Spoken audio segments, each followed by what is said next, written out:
Salut à toi et bienvenue dans ce nouvel épisode où j'ai le plaisir d'accueillir aujourd'hui Chloé, une coach sportive, coach en ligne basée en Suisse, fondatrice de Fit by Chloé, un business de coaching qui accompagne chaque année plusieurs centaines de personnes à atteindre leurs objectifs mais surtout changer leur vie. Dans cet épisode passionnant, Chloé va nous partager comment elle a trouvé ses premiers clients, mais également comment est-ce qu'elle a bâti une audience sur les réseaux sociaux, comment est-ce qu'elle vend efficacement ses services, mais surtout comment est-ce qu'elle les vend plus cher que la concurrence. Elle nous parlera aussi de comment est-ce qu'elle délivre une expérience hors du commun pour avoir des clients qui se transforment, mais surtout qui sont extrêmement satisfaits de ses services, et également de comment est-ce qu'elle a pu créer une équipe autour d'elle et autour de sa marque. Un épisode passionnant que j'ai kiffé tourner avec Chloé et que vous avez plutôt intérêt d'écouter ou de regarder jusqu'à la fin. Avant de démarrer cette session, et très rapidement, si tu découvres la chaîne ou les épisodes pour la toute première fois, je m'appelle Lohan et chaque semaine, je sors des vidéos et des interviews pour les coachs qui cherchent plus de clients, qui veulent augmenter leurs revenus, mais surtout vivre librement grâce à leur passion. On parle de marketing, on parle de vente, de lifestyle, bref, tous ces sujets qui sont extrêmement importants quand on veut faire de cette passion un vrai métier rentable qui nous rend libre. Donc si tu veux rien rater de ces informations extrêmement précieuses, du moins j'essaye qu'elles le soient, n'hésite pas à t'abonner, que ce soit sur le podcast ou à la chaîne YouTube, ou même les deux, et surtout, je te demande un petit service. Si tu kiffes le contenu, que tu suives régulièrement ou que tu nous suives pour la toute première fois, n'hésite pas à nous laisser un petit commentaire, un petit pouce ou une note 5 étoiles sur les plateformes de podcast. C'est le seul moyen pour moi et pour nous de nous faire connaître et ça peut aider d'autres coachs à l'avenir. Donc mets-nous un petit pouce, abonne-toi, ça nous aide énormément. Je ne tarde pas plus, rentrons directement dans ce nouvel épisode. Chloé, salut à toi. Hyper content de t'avoir aujourd'hui dans cet épisode de podcast. Ça fait hyper plaisir de te recevoir. Oui, je suis ravie d'être ici. Ouais. Ça fait un petit moment que je te suis et je me suis dit, allez, je vais lui envoyer un petit message. On avait déjà échangé un petit peu. Je me suis dit, c'est la bonne personne pour passer sur le podcast. Et en tout cas, merci à toi d'avoir accepté l'invite. Merci à toi pour l'invitation. Ouais, sans plus tarder, j'ai déjà une première question qui va permettre et qui va aussi me permettre de te découvrir davantage. Est-ce que tu peux nous parler un petit peu, c'est quoi qui t'a amené à faire ça aujourd'hui? C'est quoi qui t'a amené à te lancer dans le coaching? Et oui, ça a commencé comment? Alors, de base, je n'avais pas du tout prévu ça. Ça s'est vraiment fait plutôt naturellement. Donc, en fait, moi, j'ai commencé le fitness en 2015 et j'ai lancé mon business de coaching en 2018. Et en fait, quand j'ai commencé le fitness, j'ai lancé Instagram pour documenter un petit peu mon parcours, mais c'était plutôt pour moi de base. C'était vraiment pour moi documenter ce que je faisais. Sauf que les gens ont accroché.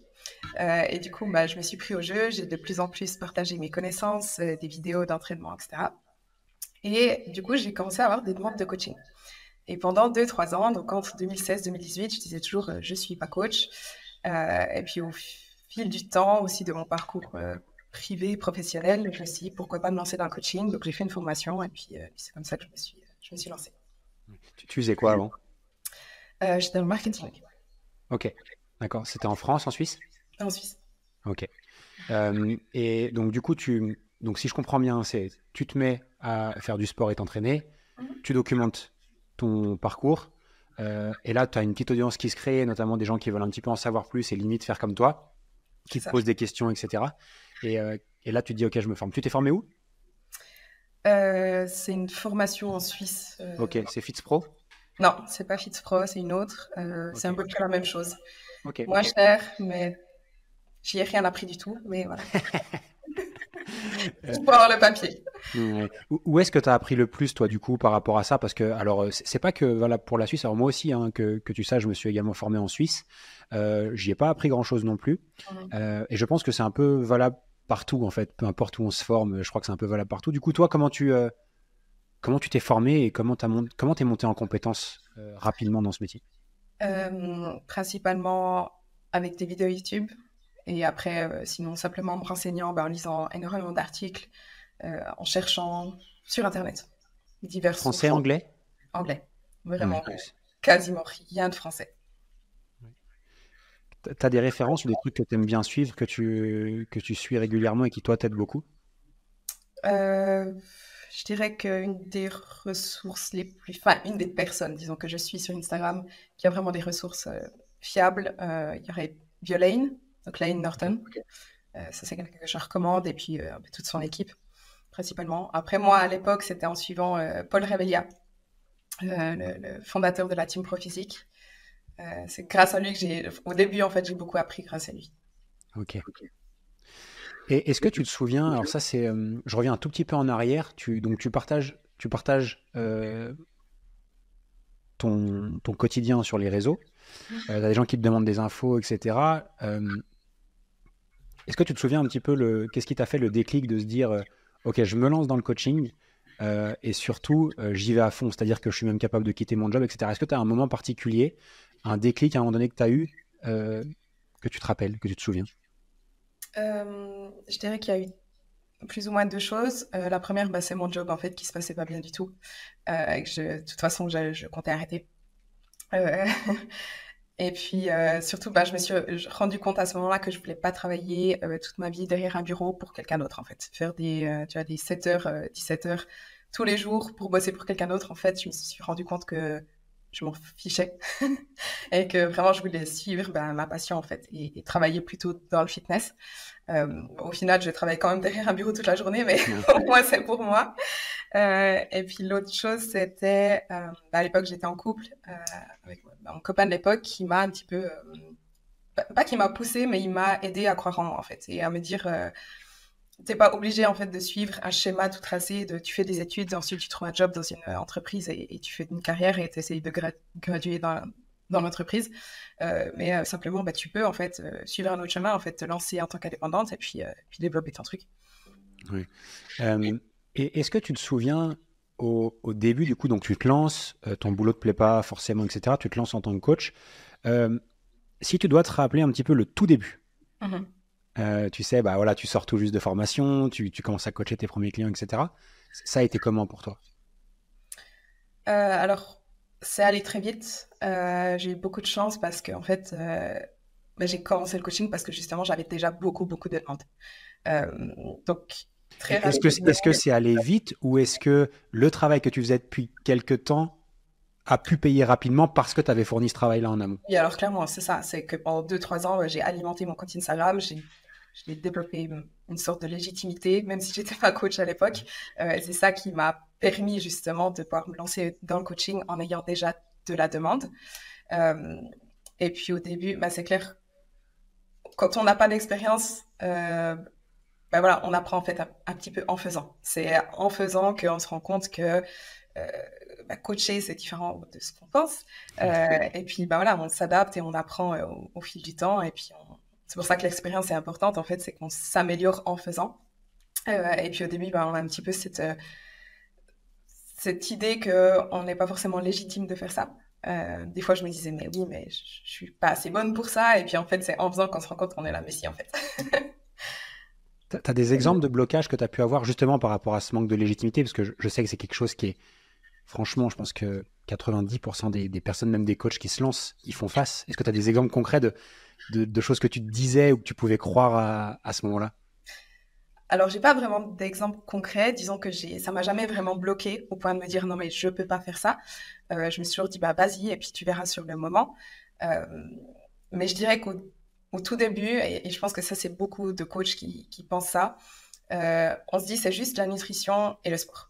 On va juste dire à une personne, vas-y, suis ce plan, tu suis ces macros, tu suis ce plan alimentaire, peu importe, tu suis ce programme d'entraînement et c'est bon, tu auras des résultats. Et en fait, on se rend compte très, très, très rapidement on fait face à des humains et que c'est bien plus complexe que ça et qu'il faut, bah, moi je dis toujours le coaching au final, c'est peut-être aller 5-10% nutrition et sport et tout le reste c'est plutôt psychologie, euh, mindset, etc. Et qu'en fait il faut réussir à s'adapter à la personne et, euh, et travailler sur certaines croyances, sur certaines l'estime qu'ils ont d'eux-mêmes, des schémas qu'ils ont intégrés toute leur vie. Et en fait, il faut essayer de comprendre la personne euh, et de trouver de lui fournir en fait des outils pour passer au-dessus, pour que justement ils puissent ensuite appliquer le plan. Et ça, c'est vraiment un des problèmes de beaucoup de coachs qui n'arrivent jamais à faire ça en fait, et qui du coup, bah, c'est pas des bons coachs parce qu'ils sont pas capables de coacher la personne. C'est vraiment ça. Le coaching, c'est coacher quelqu'un et c'est pas juste lui fournir un plan et puis voilà, tu te démerdes, t'as qu'à appliquer. Et ça, comme tu l'as dit, je pense qu'on s'en rend compte juste avec l'expérience, parce que personne nous explique ça à l'école, parce que nous, en fait, en formation, formation, bouquin, ou même peu importe ce qu'on veut, personne nous dit que ça va être si compliqué que ça à transformer quelqu'un, du moins la grande majorité des gens. Il y a, en effet, moi, si je me revois en arrière au tout début, pour moi, le coaching, c'était ça, c'était tu donnes un plan, tu donnes les reps, tu donnes les temps de repos, Et puis dans 3 mois, tu fais un bilan et tu vois comment ça s'est passé, tu vois. C'est exactement ça. Et c'est ça d'ailleurs qui est vraiment dommage. Déjà, durant les formations, comme tu as dit avant, toi aussi tu as fait une formation, c'était pas top. Déjà au niveau nutrition et sport, surtout en Europe, j'ai envie de dire, on a déjà beaucoup de retard sur les connaissances. Moi, pendant ma formation, j'ai appris de ces trucs, mais ça m'hallucinait, hein. Par exemple, tu fais un squat, faut pas que les genoux dépassent la pointe des pieds. On apprend encore ça en formation. Mais ce que je trouve vraiment dommage, c'est qu'il n'y a pas justement tout cet aspect mindset, psychologie dans les formations pour devenir coach. Alors, c'est hyper intéressant et je suis trop content qu'on aille sur un sujet comme ça. Pour moi, alors on va parler psychologie, donc on va commencer par le sujet de la psychologie du client et de la personne. Selon toi, qu'est-ce que tu fais et quelles sont selon toi les bonnes pratiques justement pour maximiser les chances de transformer quelqu'un et de lui faire atteindre, il part du point A et lui faire atteindre son objectif au point B.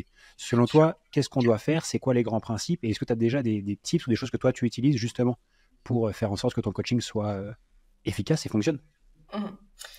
Alors, c'est une question très très large et Ouais. très difficile à répondre parce qu'en fait, c'est vraiment au cas par cas.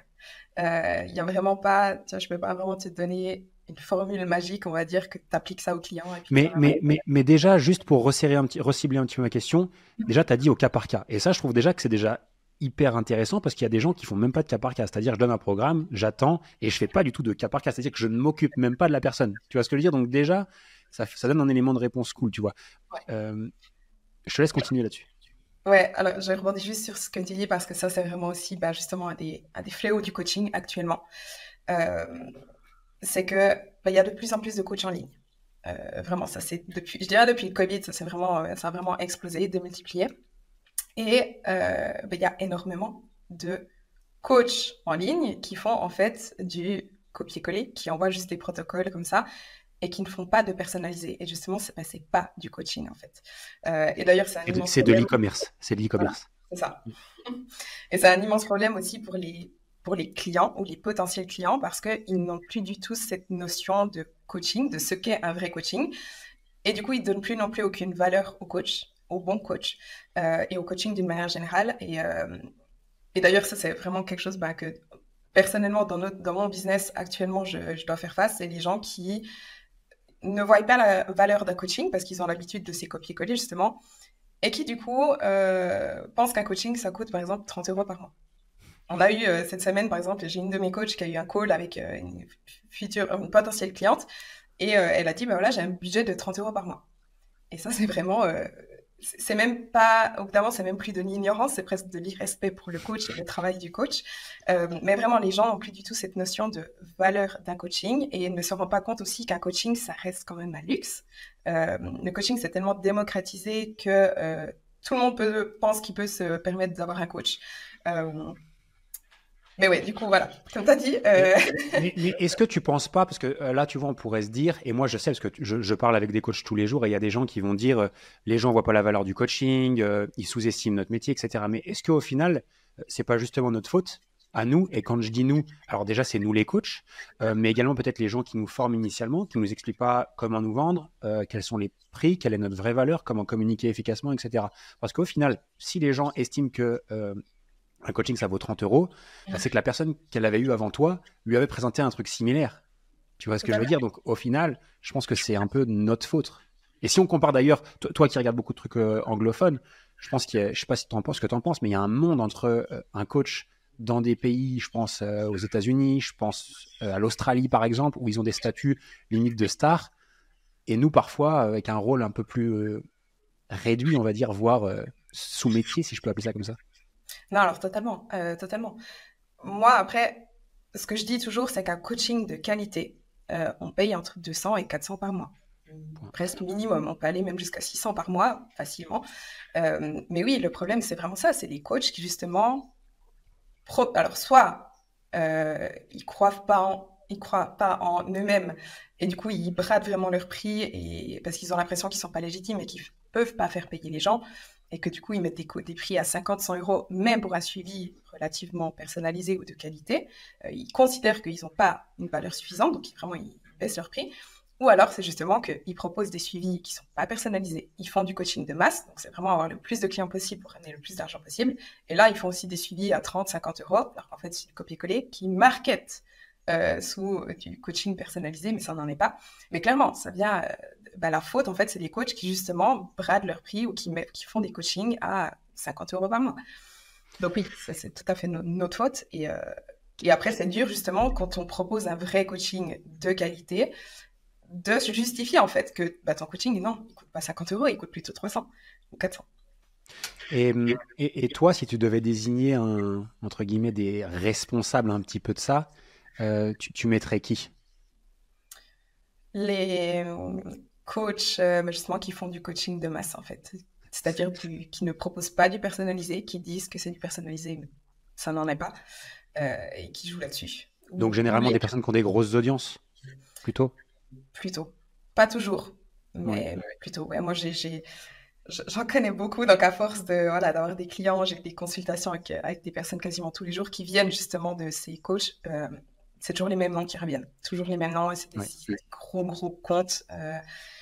J'ai fait un coaching avec X qui vend justement du personnalisé. En fait, c'est du copier-coller. Ça s'est mal passé, je me suis sentie toute seule, personne n'était là pour moi, et puis voilà. Voilà, oui, du coaching personnalisé, mais la personne, elle court après le coach pendant 3 semaines pour avoir une seule réponse. C'est pas du personnalisé, ça. Ouais. C'est un peu un combat de tous les jours, parce que même, tu vois, alors déjà pour les clients, c'est un problème, c'est-à-dire que eux, déjà, ils ont été habitués à ça, c'est-à-dire des bas prix pour une qualité très réduite, voire médiocre. Et je trouve que c'est aussi un problème même pour les coachs, parce que souvent, on peut penser que c'est ça le coaching, notamment en ligne. Et du coup, on se fait une mauvaise image de qu'est-ce que c'est qu'un coaching de qualité et comment est-ce qu'on délivre un accompagnement en ligne, même si j'aime pas trop l'appeler comme ça, à distance, peu importe comment on a envie de l'appeler, de qualité. Selon toi, c'est quoi les critères d'un taf qualitatif qui vaut justement ces 200, 300, 400, 600, il y en a même qui font plus que ça. Après, chacun choisit un petit peu sa gamme de prix, mais selon toi, c'est quoi le minimum syndical pour être un coach efficace qui délivre correctement? Alors, c'est tout d'abord, première chose, poser des questions aux clients ou aux futurs clients. Donc là, je vais plutôt me mettre du côté d'un client qui pense engager un coach. Si le coach ne vous pose pas de questions sur vous, donc outre juste votre âge, votre poids, votre sexe et votre taille, mais qui ne va pas un petit peu creuser, voilà, genre, quelles sont tes habitudes, qui s'en bat les couilles pour la faire simple. Exactement. Il s'en fout en fait de vous en tant qu'humain. Donc vraiment, habitudes, préférences, emploi du temps, responsabilité, vie familiale, vie professionnelle, etc. Le coach doit savoir tout ça pour vous. Donc déjà, qui s'intéresse en fait à la personne. Ensuite, qui fournisse un plan adapté à la personne. Donc en fonction des réponses qu'il a reçues, que le plan soit adapté. Donc si la personne te dit par exemple je peux m'entraîner que 2 fois par semaine, pas qu'il fournisse un plan d'entraînement avec 3 ou 4 entraînements par semaine. Si la personne dit voilà je galère avec ça, que le coach puisse trouver des solutions, apporte des solutions en fait au client en fonction de ce que le client a dit.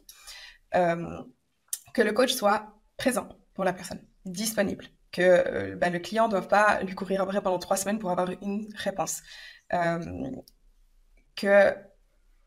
Et aussi que le suivi se fasse régulièrement. Donc pas que le coach en fait disparaisse pendant 1 mois et après 1 mois, ouais, ok, on change ça. Et il y a certains coachs aussi qui ne répondent pas aux questions volontairement pour que le client dépende du coach en fait. Le but d'un coaching, c'est que la personne soit indépendante le plus rapidement possible, que le plus vite possible la personne soit capable de gérer elle-même son alimentation, son entraînement et qu'elle n'ait plus besoin du coach. Alors ça prend du temps. Je dis pas en 1 mois, c'est bon, la personne sera capable de tout faire toute seule. Non, ça peut prendre 1 année, 2 ans, mais qu'au fil du temps, qu'à terme, en fait, elle soit capable de gérer tout ça elle-même.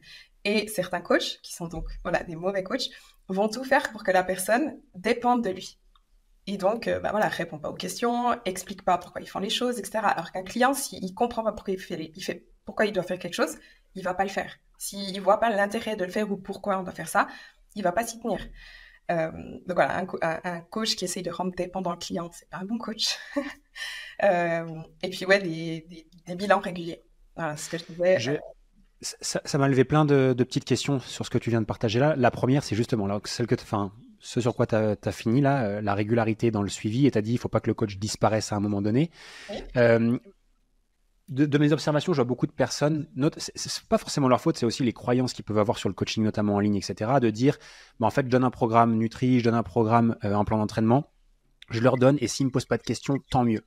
Ils font tout seuls, ils se débrouillent, et moi, ça me donne moins de travail, et au moins, je peux prendre plus de clients. Il y a beaucoup de personnes qui raisonnent comme ça, et je pense que c'est vraiment la pire erreur à commettre. Laisser des clients dans la nature, sans nouvelles, sans les prendre en considération. Beaucoup de personnes le font, très peu le disent, mais ils espèrent, entre guillemets, que leurs clients ne leur demanderont jamais rien, alors que si on veut quelqu'un qui est satisfait, heureux, qui a des résultats, c'est hyper important d'avoir des points de contact qui soient extrêmement réguliers, simplement pour leur montrer qu'on est là, même si tout se passe bien, en fait, en réalité. Qu'est-ce que tu en penses de ça? Oui, alors, après, du moment qu'il y a, justement, en fait, il y a aussi une chose importante, c'est dès le début du coaching, mettre en place des règles et un fonctionnement, et par exemple, mettre en place des bilans. Régulièrement. Donc, par exemple, c'est un bilan chaque semaine.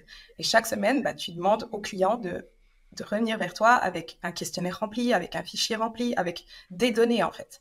Ça, c'est aussi super important, c'est de rendre responsable le client, de lui dire, OK, chaque dimanche, tu dois m'envoyer tous ces documents remplis en temps, en heure. Et puis, justement, si t'as pas de nouvelles du client, ouais, tu vas pas le laisser comme ça. S'il fait pas son bilan chaque dimanche, il y a peut-être quelque chose. Il y a peut-être un blocage, il y a peut-être quelque chose il avance peut-être pas. Je donne un exemple, mais peut-être qu'il avance pas aussi vite que ce qu'il aimerait. Du coup, ça le décourage et du coup, il se sent pas assez bien pour faire les bilans. Enfin voilà, mais il faut aller poser les questions. En fait, qu'est-ce qui se passe? Pourquoi tu ne fais pas tes bilans? Après, si c'est vraiment juste quelqu'un qui n'est pas impliqué, au bout d'un moment, il faut lui dire, OK, c'était pas suffisamment impliqué. Voilà. Mais il faut quand même aller chercher. Donc, ouais. Donc, prendre contact avec le client, effectivement, pas le laisser comme ça, et puis le soutenir. Mais le pire, c'est encore si le client, lui, te contacte et que tu lui donnes pas de nouvelles, que tu ne réponds pas. Ça, c'est ça le plus gros problème. Et moi, j'en entends énormément, des choses comme ça. Ouais, je pense que... Enfin, oui, il y en a énormément. Juste pour rebondir là-dessus, parce que parfois, je crois comprendre, en tout cas, si je dois revenir quelques années en arrière, je me disais, mais voilà, moins quelqu'un me prend de temps, plus je vais pouvoir prendre de monde. C'était un petit peu ma logique de départ, ce qui est vrai, théoriquement. Et du coup, je me disais, en tout cas, c'était ma perception, et je sais que beaucoup de personnes qui écoutent peuvent penser ça, moins je donne de points de contact avec mes clients, plus je peux en prendre, plus je vais gagner d'argent, mais meilleure sera mon activité ou mon business. Ce que j'ai remarqué à chaque fois que j'ai essayé moi de faire ça par le passé, ça a toujours fait bugger le business, c'est-à-dire des gens moins contents, des gens qui restent moins longtemps aussi, une satisfaction en baisse et même pour moi un plaisir en baisse parce que je gère plus de problèmes que si je fais des points de contact réguliers. Beaucoup de personnes pourraient se dire mais si je fais des points de contact réguliers avec les gens, je ne pourrais pas prendre un nombre quasi illimité de clients.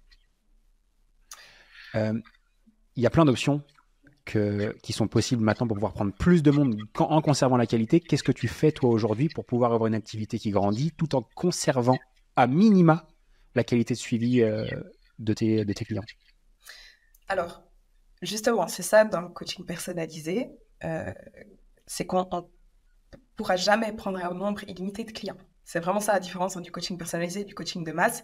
Coaching de masse, tu peux prendre 400, 500, 600 clients, peu importe le nombre de clients que tu as, tu peux en prendre. Dans le coaching personnalisé, tu auras forcément un nombre maximal de clients que tu peux prendre. Et en dépassant ce nombre, ton suivi, la qualité de ton suivi en prend un coup. Tu ne vas pas pouvoir assurer une bonne qualité de suivi. C'est quoi pour toi le nombre approximatif max de personnes que toi, tu peux gérer seul? Alors, moi, ce qui est, c'est que maintenant, je ne fais pas que du coaching. J'ai une team de coachs. J'ai 8 coachs dans ma team que je dois gérer. Donc, j'ai d'autres choses. J'ai mes réseaux.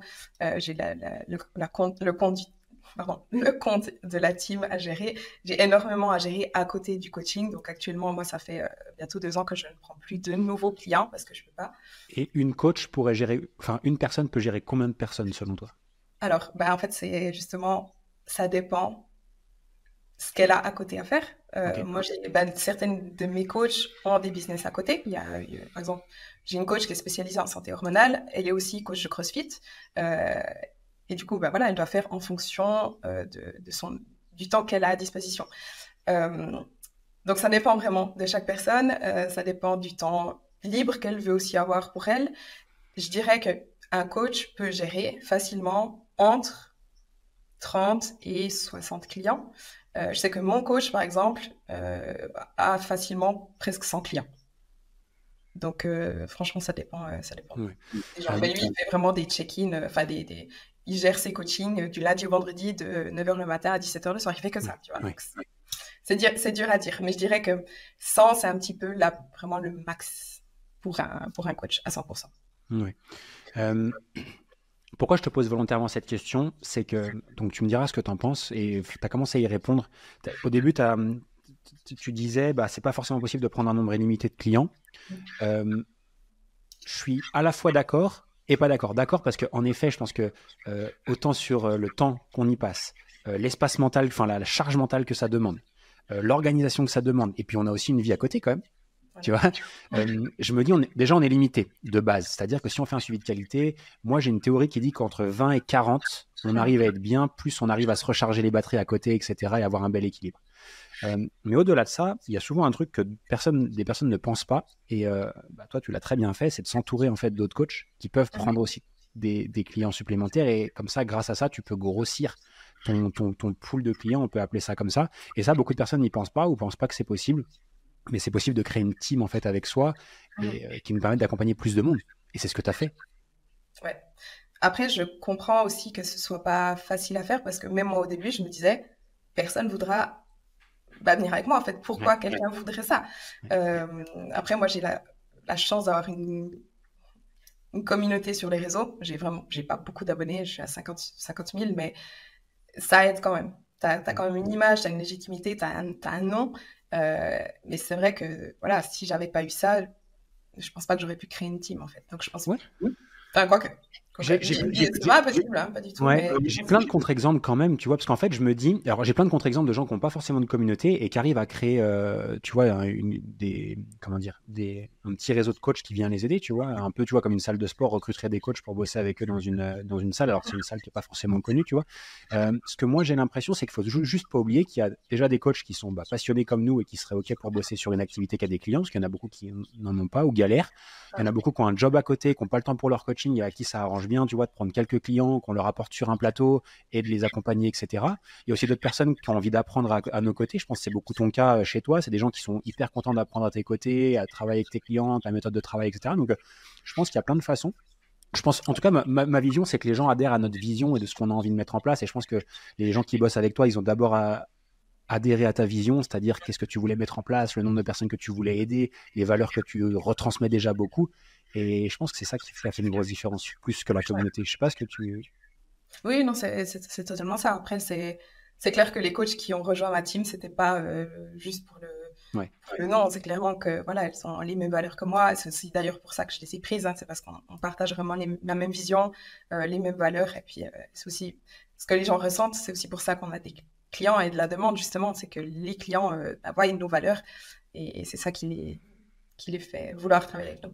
Ouais, je sais pas comment tu as perçu cette phase de transition entre tu es toute seule à grossir ton activité et tu crées une team avec toi. Pour moi, c'est un tout autre métier. Oui, alors en fait, j'aurais pu le faire bien avant parce que j'ai créé la team du coup en 2021.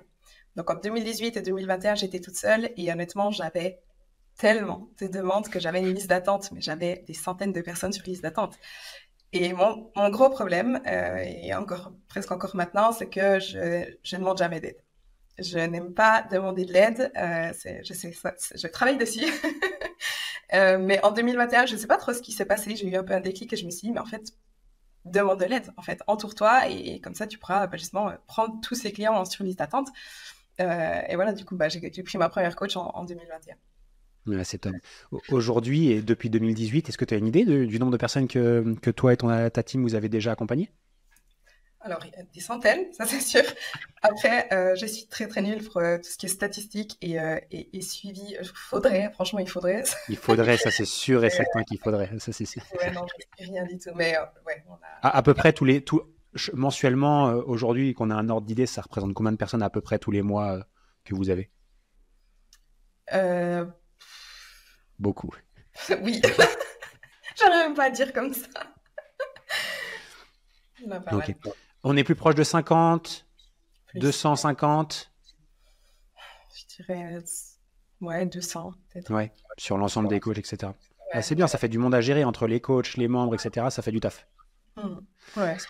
C'est quoi, toi, quand tu observes un petit peu, je vais revenir un tout petit peu en arrière sur ce qu'on disait.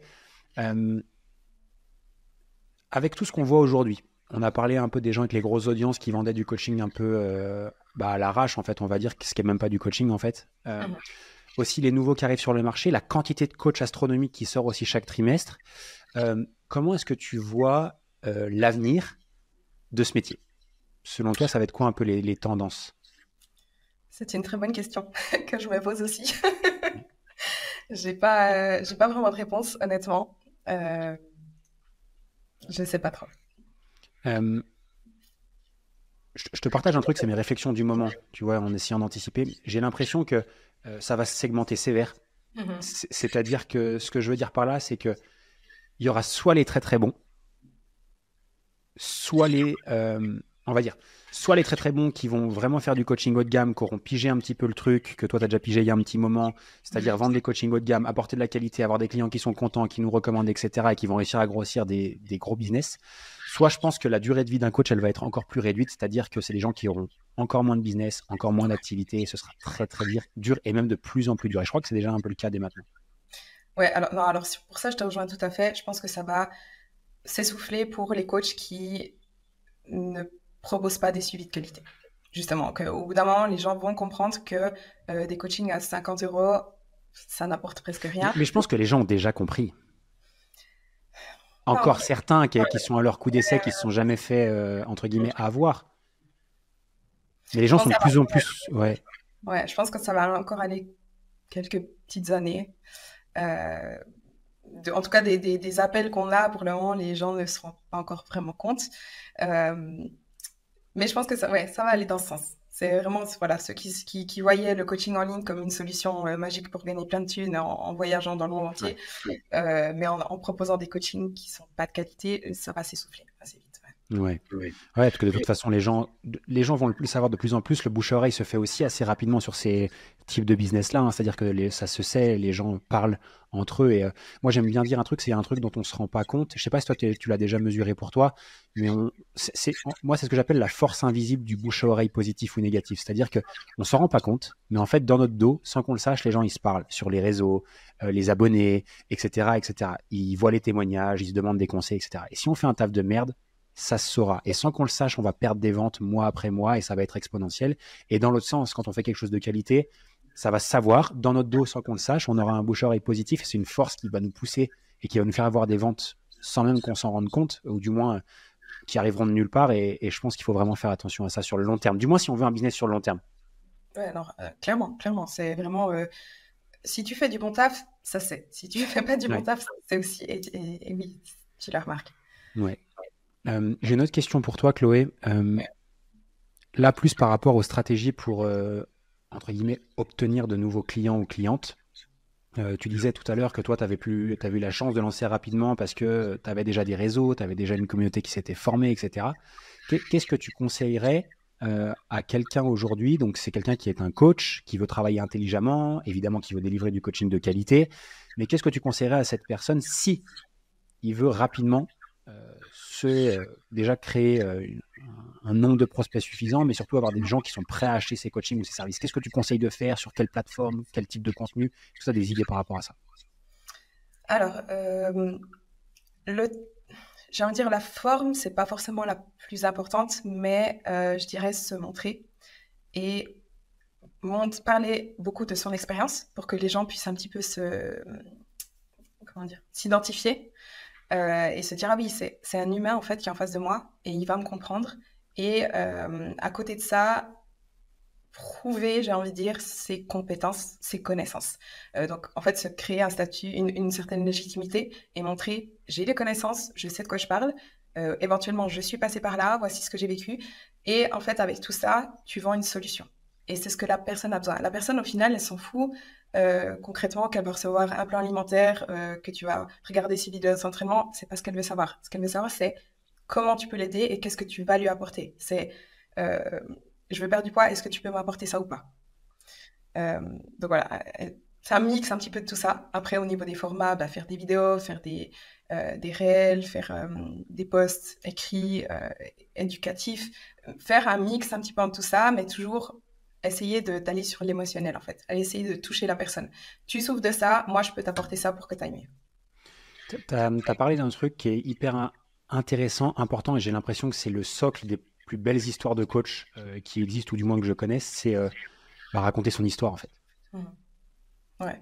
Bah, j'ai aussi envie de dire que c'est les personnes qui ont vécu des choses qui deviennent un petit peu les meilleurs coachs parce que bah, ils savent ce que c'est.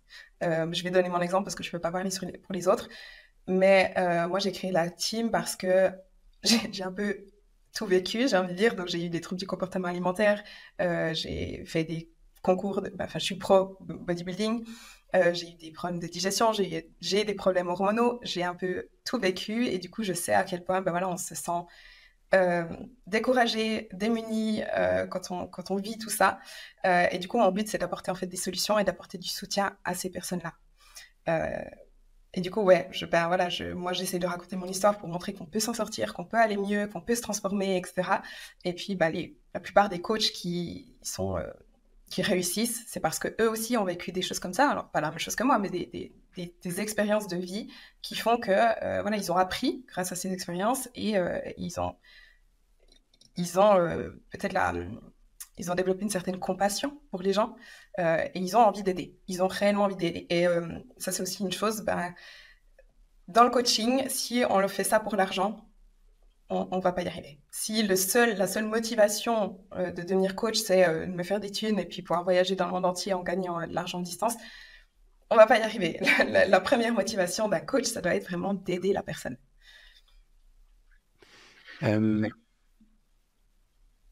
Quand je retourne sur l'histoire, le fait de raconter son histoire, parce que personnellement, je sais ô combien c'est puissant d'un point de vue marketing, mais pour plein de choses, hein, que ce soit pour attirer des clients, pour vendre ses services ou même pour aider encore plus nos clients. Est-ce que tu as toujours été à l'aise avec le fait de raconter ton histoire personnelle? Oui, totalement. Totalement. Alors, mauvaise question du coup, qu'est-ce que tu conseillerais à quelqu'un qui n'ose pas le faire ou qui ne le fait pas encore? En fait, il faut que la personne soit prête. Si la personne essaye de se forcer ou se dit il faut absolument que je parle de ça pour avoir des clients, ça va pas, c'est pas authentique et les followers vont le sentir en fait. Si t'es pas, ça c'est aussi une des choses, c'est que justement ce que tu partages sur les réseaux, ça doit venir de ce que tu as envie toi de partager. Et tu dois être aligné en fait avec toi-même et s'il y a quelque chose que t'es pas prêt de parler, s'il y a quelque chose qui est encore trop difficile pour toi de t'ouvrir, ben ne le fais pas en fait. Attends d'être vraiment prêt. Après, donner des conseils par rapport à ça, Ouais. Si c'était simple pour toi, c'est pas. Non, peut-être le conseil, ça va.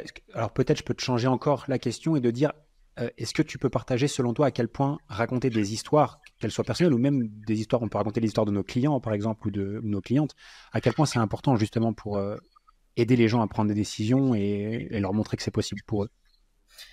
Bah, c'est exactement ce que tu viens de dire en fait, c'est voir que c'est possible pour d'autres personnes, donc pourquoi ça ne le serait pas pour moi en fait. De nouveau, bah, c'est toucher l'émotionnel. C'est cette personne a réussi, elle est passée par tout ça. Moi, je suis en train de vivre ça.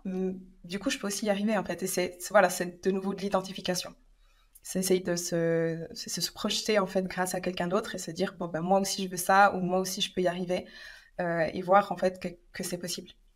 La plupart des gens ne passent pas le cap parce qu'ils pensent qu'ils n'en sont pas capables, que c'est un objectif trop ambitieux ou qu'ils n'en sont pas capables, qu'ils croient pas en eux. Et du coup, voilà, ça aide justement les personnes à se dire non, mais en fait, je peux y arriver.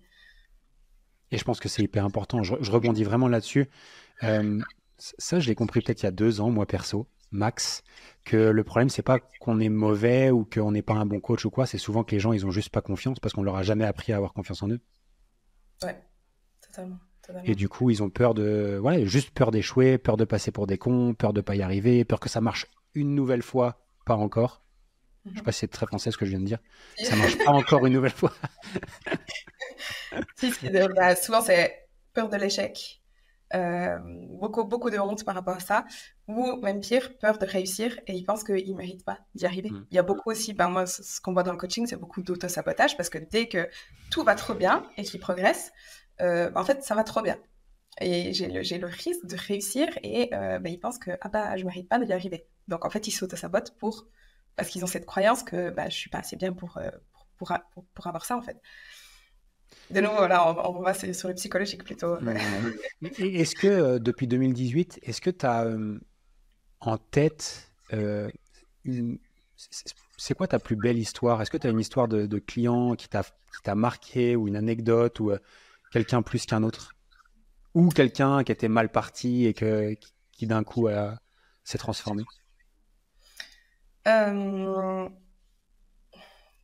Je dirais, c'est difficile à dire parce qu'il y a eu, j'en ai eu beaucoup en fait, qui clairement, au début, étaient certaines filles étaient dans ces états vraiment mais assez misérables, autant au niveau, sur un peu tous les niveaux en fait. Et puis oui, j'ai eu des vraiment belles transformations qui ont au final transformé leur vie entière en fait.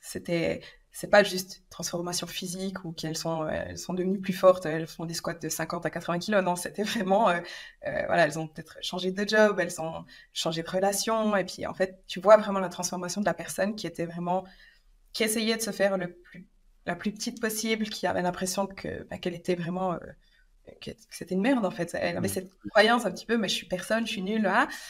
Et en fait, elle transforme toute sa vie et puis elle devient vraiment, elle s'affirme, elle sait qui elle est, elle change totalement de vie. Donc j'ai plusieurs exemples comme ça. Et toi, typiquement, quand tu penses à ces exemples-là, toi, ça te fait quoi? C'est quoi les sentiments que tu peux avoir justement sur ces types de transformations ou ces vies qui changent au final grâce à toi, tu vois? Alors, grâce à moi en partie. Après, c'est surtout grâce à la personne. Ouais. Oui, ok, grâce à moi, parce que je lui ai peut-être donné des outils, mais au final, c'est la personne qui fait le taf. Et d'ailleurs, ça, c'est quelque chose que les clients ont de la peine à comprendre parfois, c'est qu'eux-mêmes doivent faire le même travail. Après, bien sûr, beaucoup de fierté et au final, de fierté pour la personne, hein, enfin, très fière de la personne.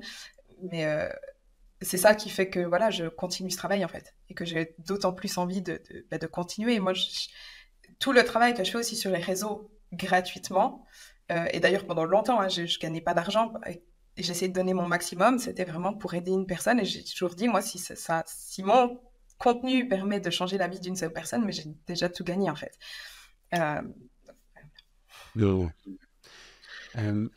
Par rapport à ce contenu que tu partages, j'ai encore une ou deux questions pour toi. Par rapport à tout ce contenu, etc., il y a un truc qui saute clairement aux yeux quand on peut te suivre, que ce soit sur ta chaîne YouTube, que ce soit également sur Insta. C'est un truc qui peut paraître bête, mais qui est évident et qui, je pense, fait une partie de la réussite aujourd'hui de tes coachings, c'est le fait que tu montres l'exemple quotidiennement, ou presque. Ce que je veux dire par là, c'est que tu es rôle modèle dans ce que tu proposes, c'est-à-dire t'enseignes le bien-être aux gens, mais tu le fais aussi pour toi. Pourquoi j'en parle, c'est que y a beaucoup de personnes qui ne le font pas. C'est quelque chose de bête. Alors, soit prennent soin d'eux, mais ne le montrent pas et ne montrent pas qu'ils sont rôle modèle, et je parle de coach, soit ne sont pas rôle modèle et ne reflètent pas l'image qu'ils devraient refléter. En tout cas, c'est mon point de vue.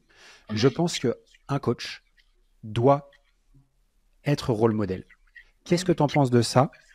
Et est-ce que tu penses que ça a une part de responsabilité aussi dans la réussite de tes coachings, de toi et ton équipe aujourd'hui? Alors, je pense que oui, clairement. Mais je ne le fais pas de façon stratégique. C'est plutôt l'inverse, en fait. C'est que moi, de base, mes réseaux, c'est vraiment pour documenter ce que je fais pour moi.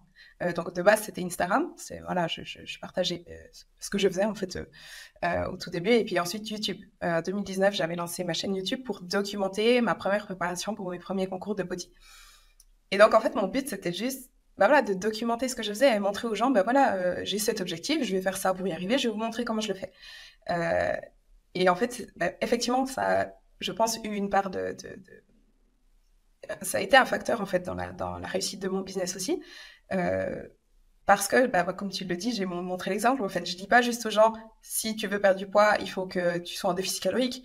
Je le fais et je le montre. Et voilà, moi, j'applique ça pour moi. Regardez les résultats. Et c'est justement, les gens voient que ce que je fais, ça amène des résultats. Et du coup, ils se disent, OK, effectivement, ce qu'elle dit, elle l'applique en fait. Je pense que c'est hyper important. En tout cas, c'est mon point de vue qui est très perso. Il y a des gens qui vont dire on peut être coach et pas forcément s'entraîner, ou on peut être coach et pas partager. Je pense que c'est hyper important, comme tu l'as très bien dit, de faire et de montrer. Parce qu'aujourd'hui, si on ne montre pas, personne ne le sait. Et puis aujourd'hui, on a beau dire ce qu'on veut, mais aujourd'hui, le métier il se digitalise de plus en plus. Aujourd'hui, on ne va pas devant une salle de sport pour regarder comment c'est. Les gens, ils regardent juste ton compte Instagram, et grâce à ça, enfin, je caricature un petit peu le truc, mais c'est presque ça. Aujourd'hui, notre carte de visite, c'est notre compte Instagram, limite, ou notre chaîne YouTube, ou notre plateforme de podcast. Et c'est hyper important de montrer l'exemple. Oui, non, clairement. Après, il y a aussi quelque chose, en tout cas dans ce business-là, c'est que même si tu ne le montres pas forcément, tu filmes pas tes entraînements ou tu montres pas ce que tu manges, etc., ça se montre sur ton physique. En fait. Oui, bien sûr. En fait, ton physique, c'est aussi un petit peu ta carte de visite. Si tu t'entraînes pas, oui, ça va se voir. Après, j'ai envie de dire, il y a certains des meilleurs coachs n'ont pas forcément les physiques les plus impressionnants. Et vice-versa. C'est pas parce que tu as un physique super impressionnant que tu es un bon coach. Ça, c'est aussi vraiment une croyance. Quand on me dit je veux que tu sois ma coach parce que je veux te ressembler, ça me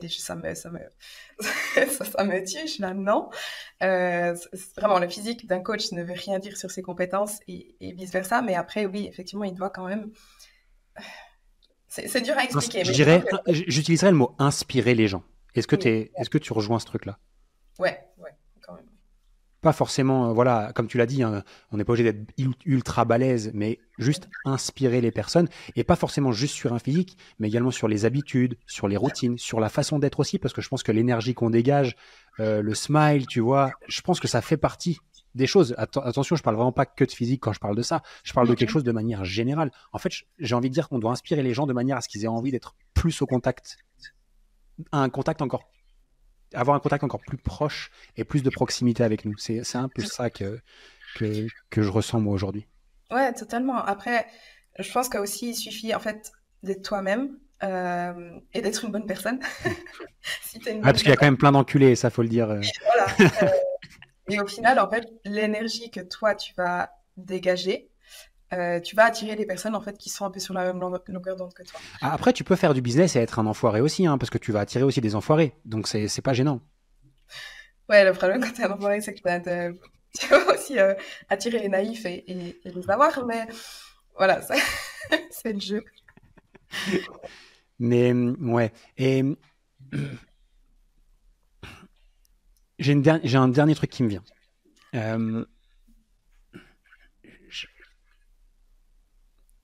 On est dans un métier où j'ai l'impression qu'il y a beaucoup d'ego aussi. Ce qui est normal en vrai, parce que souvent, on est arrivé dans ce métier-là aussi parce qu'on aimait peut-être bien le sport, l'entraînement, aller à la salle, etc. Souvent aussi parce qu'on a lu 3 bouquins et on a l'impression qu'on connaît un petit peu tout sur l'entraînement, la nutrition ou quoi que ce soit, et souvent on se remet pas forcément en question, notamment quand on débute. J'ai l'impression que les gens plus expérimentés ont beaucoup moins d'ego que ceux qui démarrent, mais bon, ça, c'est Moi, je dis toujours que plus on en sait, moins on en sait. Ouais, exactement. Plus on se développe dans le coaching, moins on a des fois, moins on a l'impression d'être légitime. En fait, quand on commence le coaching, on a l'impression qu'on n'est pas légitime parce que voilà, on commence et on se dit, j'ai pas les compétences, les connaissances. Tout à coup, notre confiance en nous explose parce qu'on se dit, non, je suis le meilleur coach. Et puis, en fait, au fil du temps, voilà, plus on en sait, moins on en sait. Et par rapport à ça, il y a un truc que tu fais et sur lequel que je voudrais mettre en avant et te poser des questions là-dessus, c'est que tu es toi-même coach et tu te fais coacher. Ok, donc ça, j'ai vu sur tes vidéos YouTube, j'ai vu ton coach, j'ai vu le passage de Zoom que tu fais avec lui, etc. Pourquoi c'est important, en fait, même si on est coach, même si on sait, de se faire accompagner, de se faire aider? Alors, il y a plusieurs raisons.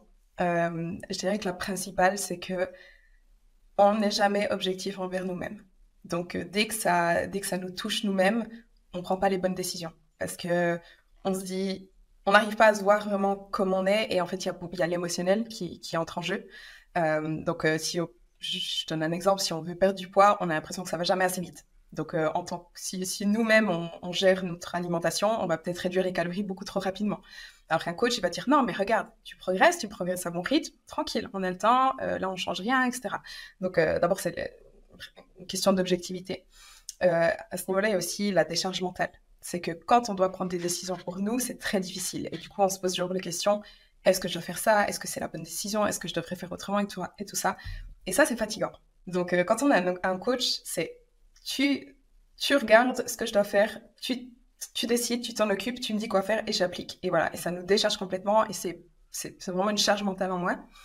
Et puis, je dirais la troisième raison, c'est que quand on doit rendre des comptes à quelqu'un, on est quand même plus adhérent. Quand c'est pour nous, peut-être que des fois on se dit oh ben ok, je fais ça comme ça, c'est pas grave, demain je changerai, etc. Alors que quand on doit dire à quelqu'un bah, ce jour-là, je vais vraiment respecter le plan exactement comme tu me l'avais dit de faire.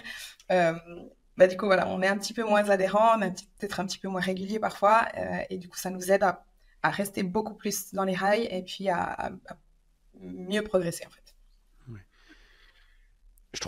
J'appelle ça le comble du coach, c'est d'expliquer aux gens qui doivent se faire coacher et de ne pas le faire soi-même. Ouais.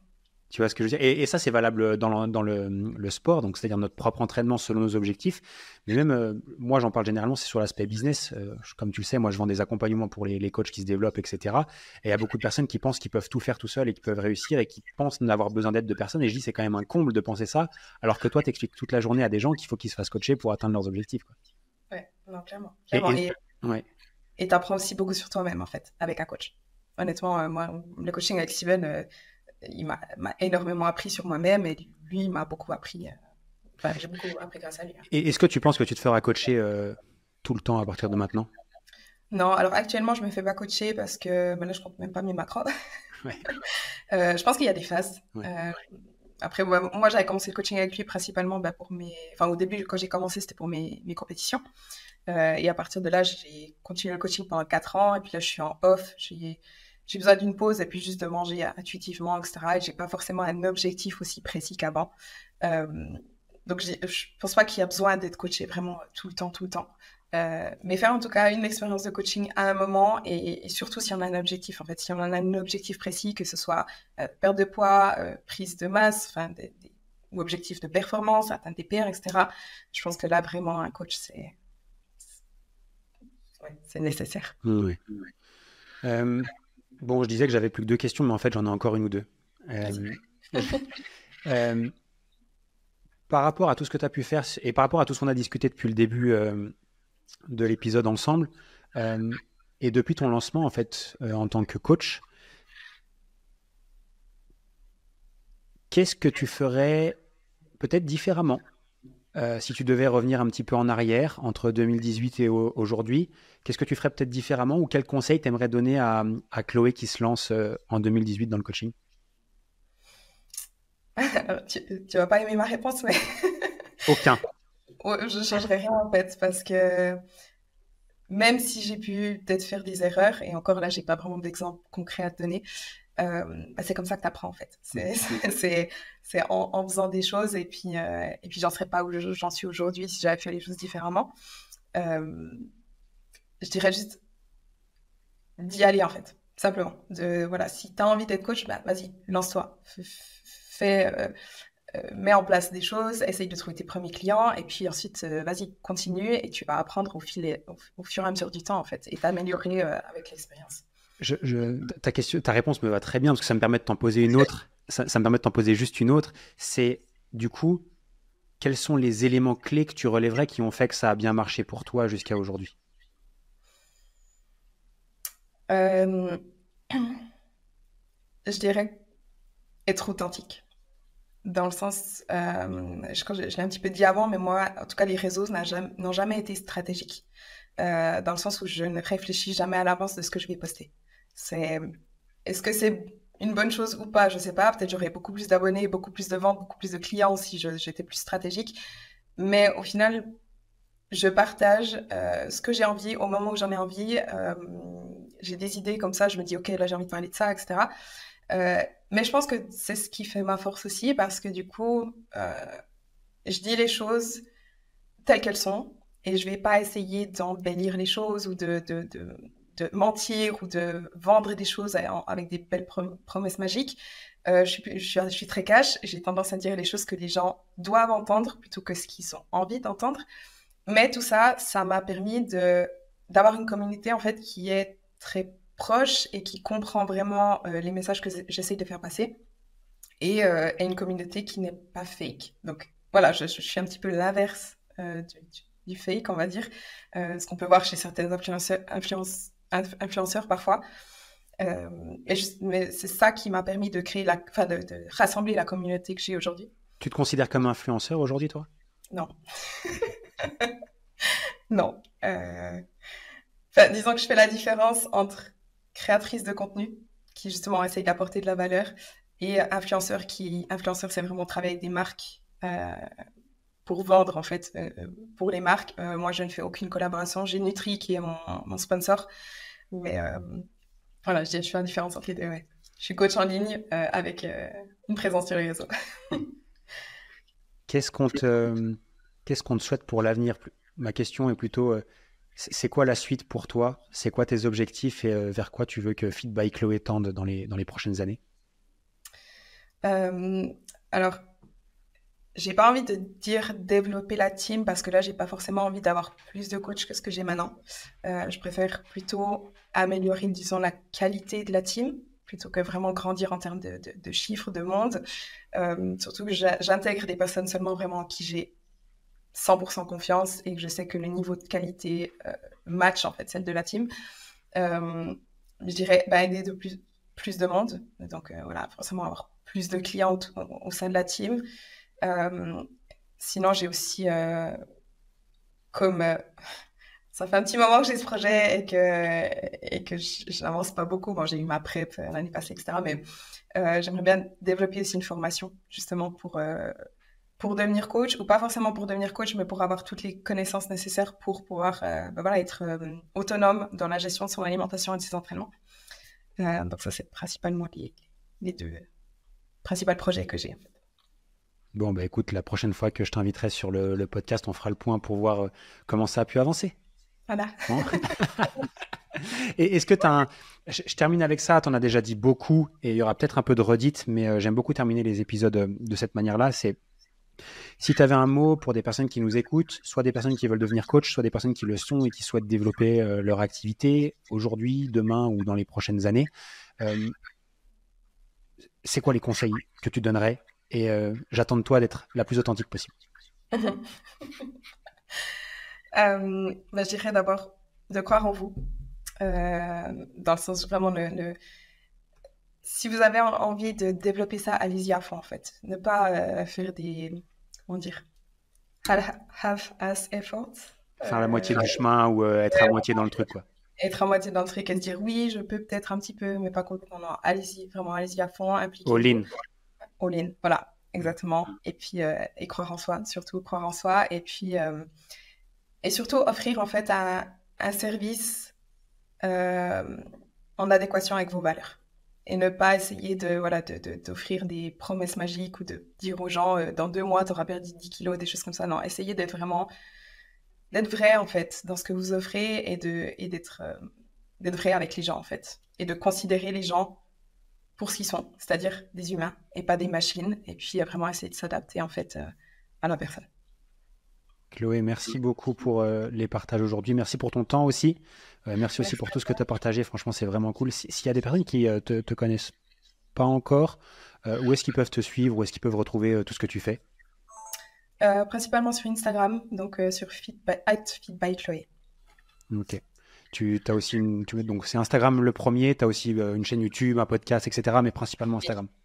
Principalement Instagram. Après, depuis ma bio Instagram, il y a les liens vers mon podcast, vers ma chaîne YouTube, vers mon site internet, fitbychloé.com, et puis le compte de la team, donc Team Fit by Chloé. Au top. Écoute, merci encore. Merci d'avoir accepté l'invite, d'avoir été ici. Et puis, comme je te l'ai dit juste avant, j'espère pouvoir refaire un épisode prochainement avec toi.